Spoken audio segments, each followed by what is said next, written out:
abençoe pela oportunidade. Eu agradeço primeiramente o pastor João. Deus abençoe o pastor grandemente. Senhor, muito obrigada pela oportunidade. Eu sei que Israel cuidou tão bem de Israel, as pessoas cuidaram tão bem de nós. E Deus abençoe também o pastor Alexandre. Uma vez mais, Deus abençoe a pastora Alexa, honra o poder do Senhor. Deus também abençoe a senhora aqui. Deus abençoe os demais irmãos também trabalham. É uma honra poder adorar a Deus com essa igreja. Eu vim aqui para adorar o Senhor Jesus. E se você vem para adorar a Deus, você tem total liberdade para abrir a sua boca e agradecer o nome daquele que era e que há de vir. Que nós esperamos por esse dia, como já foi louvado. Deus abençoe a irmã também. Deus abençoe as irmãs, as gentes. Vamos adorar o Senhor Jesus. Vou louvar a palavra.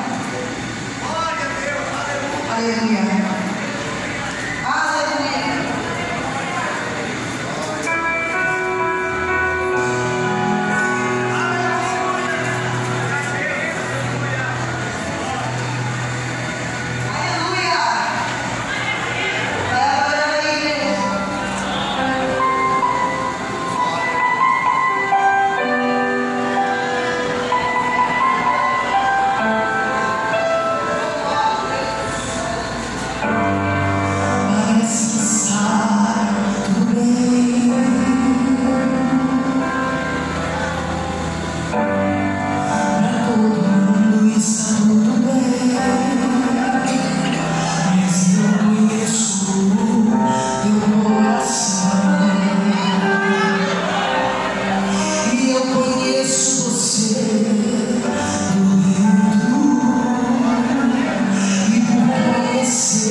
Talvez você trouxe hoje. Por fora tem a cicatriz, mas por dentro está sangrando. Mas eu conheço meu coração. E eu conheço você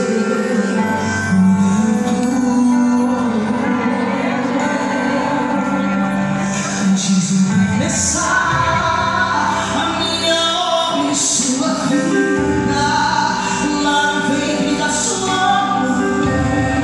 A sua história eu já tinha escrito.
te adorar, Deus, para ouvir a tua voz. Espírito Santo, o Senhor tem liberdade, não somente nessa casa, mas em nossa vida nessa noite. Continue a ministrar aquilo que o Senhor tem para nós. Nós vamos ouvir a tua palavra e fale conosco uma vez mais, poderosamente, o que nós pedimos em nome de Jesus. Amém.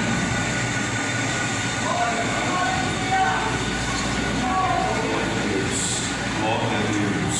Aleluia. Meus irmãos, com prazer eu saúdo a todos com a paz do Senhor. Abramos as nossas Bíblias no Evangelho que segundo escreve Mateus, capítulo de número 25. Evangelho do Senhor Jesus, segundo relata-nos Mateus, capítulo de número 25. Lemos apenas um versículo desse capítulo, sendo este o versículo de número 6. Evangelho segundo escreve Mateus, capítulo de número 25, versículo 6. À medida que os irmãos localizam o texto, vão ficando em pé, para que eu saiba que todos encontraram e eu possa então fazer a leitura do texto. Evangelho segundo relata-nos Mateus, capítulo 25, versículo 6. Eu vou de 1 a 3 e peço que toda a igreja uma só voz, por favor, leiam Mateus capítulo 25, versículo 6. 1, 2, 3, vai.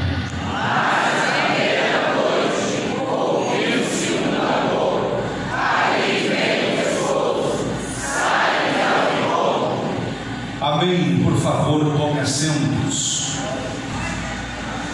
De poder estar nesta casa, juntamente com a nossa juventude, nessa noite, adorar o Senhor nosso Deus.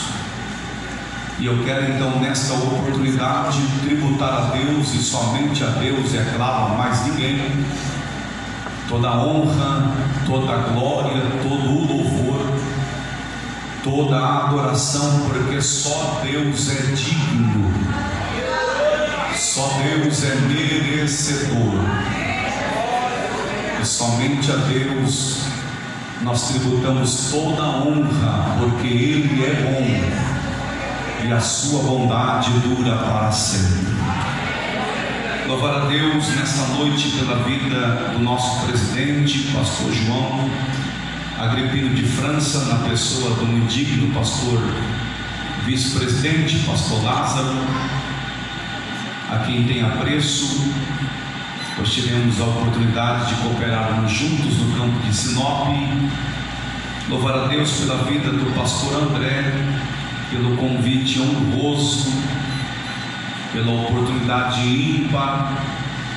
Eu reconheço que o nosso estado é um estado privilegiado, nós temos bons pregadores, e dentre os muitos que temos, ser escolhido para cooperar nessa festividade é um prazer enorme. Deus abençoe, pastor André, muito obrigado pelo carinho, muito obrigado pelo convite. Louvar a Deus nessa noite pela vida da minha família, minha esposa, as minhas filhas e o cooperador Lucas, que estão me acompanhando. Que Deus continue abençoando a minha família, pois eu sou grato a Deus pela minha casa, pela minha esposa e pelas minhas filhas. Louvar a Deus também pela oportunidade de estar revendo o evangelista Moreno, Tiago Moreno, um amigo também de Lucas, juntamente com esta caravana. Presbítero Maicon, que alegria poder vê-lo, tá bom? Glória a Deus. O presbítero Maicon cooperou lá em Sinop, né? Tive a bondade de estar pastoreando ele por um tempo, mas aprove Deus levar ele até Lucas. Deus abençoe a caravana de Lucas. Em especial, é claro, louvar a Deus pela nossa juventude aqui de Sorriso. Parabéns pela forma com que vocês louvaram ao Senhor. Que Deus continue preservando a nossa juventude e que vocês continuem louvando a Deus dessa forma, com graça, com autoridade. Também dizer a alegria de poder estar cooperando nessa festa junto com a cantora Monique. Prazer poder estar mais uma vez contigo. Parabéns. Que Deus preserve dentre as muitas virtudes que você tem, eu admiro a sua humildade. Parabéns, minha filha, continue assim, tá bom? E o Senhor Deus, que já tem lhe honrado, vai continuar honrando para a glória de Deus. Uma alegria poder conhecer mais próximo, mais perto do pastor Alex. Prazer, tá bom? Que alegria muito grande de poder conhecê-los.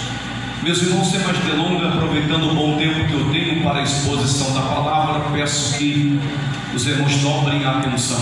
O texto da Bíblia que lemos nessa noite, no Evangelho segundo escreve Mateus, capítulo 25, é um dos textos do Novo Testamento que diz respeito, e isso de forma clara, da segunda vinda do Senhor Jesus.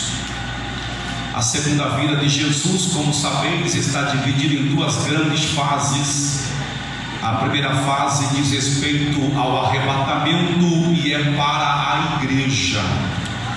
A segunda fase da segunda vinda de Jesus diz respeito à sua vinda visível, quando todo olho o verá, e ele virá para socorrer a nação de Israel.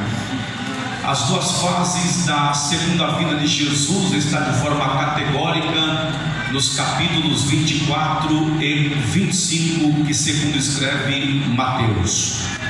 No capítulo 24, o Senhor Jesus aborda alguns sinais que já aconteceram e sinais que antecedem a sua volta. E os sinais que nós podemos observar no capítulo 24 que Mateus escreve são sinais da volta de Jesus e que fala da segunda vinda do Senhor. Ora da primeira fase, ora da segunda fase da vinda do Senhor. Isso está no capítulo 24. É interessante que no capítulo 24 o Senhor Jesus alude a sua segunda vinda, falando acerca do seu sermão profético. Capítulo 24 nada mais é do que o sermão profético de Jesus. Porém, no capítulo 25, o Senhor Jesus ele vai aludir a sua segunda vinda, mas falando de uma linguagem mais figurada, pois a linguagem que ele utiliza no capítulo 5 é a figura de um casamento. Apesar da mensagem do capítulo 25 de Mateus ser uma mensagem literal, a linguagem é figurada porque traz consigo a figura de um casamento. A figura de um casamento, ela está muito bem real com a volta do Senhor Jesus, e isso nós vamos encontrar não só em Mateus 25, mas em outros textos da Bíblia Sagrada. Sim, Mateus capítulo 24, Jesus fala da segunda vinda sobre o sermão profético. Em Mateus 25, o Senhor Jesus se utiliza de uma parábola. O Senhor muda a linguagem conforme Mateus 24, uma linguagem profética, mas em Mateus 25 a linguagem é muito mais de um sermão de instruções, pois em Mateus 25 o Senhor se utiliza de uma parábola para falar da sua segunda vinda. O que seria uma parábola? Parábola nada mais é do que uma história verídica que é extraída do cotidiano com o propósito de ilustrar duas grandes verdades acerca do reino de Deus: verdades espirituais e verdades morais. Todas as vezes que Jesus queria trazer o reino de Deus mais próximo, todas as vezes que Jesus queria aludir verdades morais, e verdades espirituais do reino, o Senhor fazia por intermédio de parábola. O Senhor Jesus extraía algumas histórias do dia a dia, algumas histórias do cotidiano, e dessa história ele ilustrava as verdades morais e as verdades espirituais do reino de Deus. É interessante que os evangelistas Mateus, Marcos, Lucas e João registram 39 parábolas que Jesus narrou em seu ministério terreno. Jesus ensinou muito mais do que pregou, e em seu ensino Jesus tinha um seu método, e a metodologia de ensino de Jesus era por meio de parábola. Jesus tinha esse método de ensinar. Ele ensinava utilizando parábola, porque era um método que ele prendia os seus ouvintes, a fim de que o reino de Deus pudesse se aproximar, a fim de que o reino de Deus pudesse ser revelado, e as histórias que Jesus contava sempre ilustrava, sempre impactava, sempre abordava os corações dos ouvintes as verdades morais e as verdades espirituais do reino. E em Mateus capítulo 25 nós temos verdades espirituais acerca do reino de Deus, acerca da segunda vinda do Senhor Jesus. A exemplo de Mateus 25, versículo 1, que diz assim: então o reino dos céus será semelhante. Vejam a expressão bíblica, será semelhante. Se você atentar para Mateus capítulo 13, Mateus capítulo 13 é conhecido como o capítulo das parábolas, porque em Mateus capítulo 13 nós temos 7 parábolas. Em Mateus capítulo 13, todos os inícios das 7 parábolas vai iniciar assim: o reino dos céus é semelhante. Mas em Mateus 25 vai dizer que o reino dos céus ou de Deus será e não é semelhante. Qual é a diferença? É que a aplicação de Mateus 13 diz respeito ao presente, por isso é semelhante. Mas a expressão será de Mateus 25 diz respeito ao futuro, aquilo que ainda vai acontecer. Então Jesus vai dizer em Mateus 25 desta forma: o reino dos céus será semelhante a 10 virgens que, tomando as suas lâmpadas, saíram ao encontro do noivo. As 10 virgens aqui, apesar de ter sido pregado por muitas vezes, falando que é a noiva propriamente, mas nós sabemos que no campo da interpretação bíblica, as 10 virgens não é a noiva, porque todo o princípio de uma pregação, todo o princípio de ensino precisa partir dessas duas verdades. Toda pregação, todo ensino precisa partir desses dois princípios: interpretação e aplicação. São dois princípios básicos para quem prega ou para quem ensina: interpretação,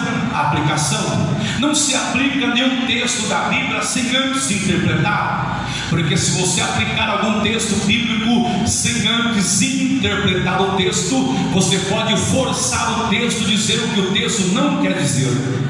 Então, quando o pregador parte dos dois princípios de interpretação e a aplicação, está em ordem cronológica, porque se interpreta primeiro para depois aplicar. Na interpretação do texto de Mateus 25, acerca das 10 virgens, não é propriamente a noiva. Por isso a parábola de Mateus 25 é uma das mais difíceis de ser entendida, porque é uma parábola que fala de um casamento, mas não aparece a noiva na parábola.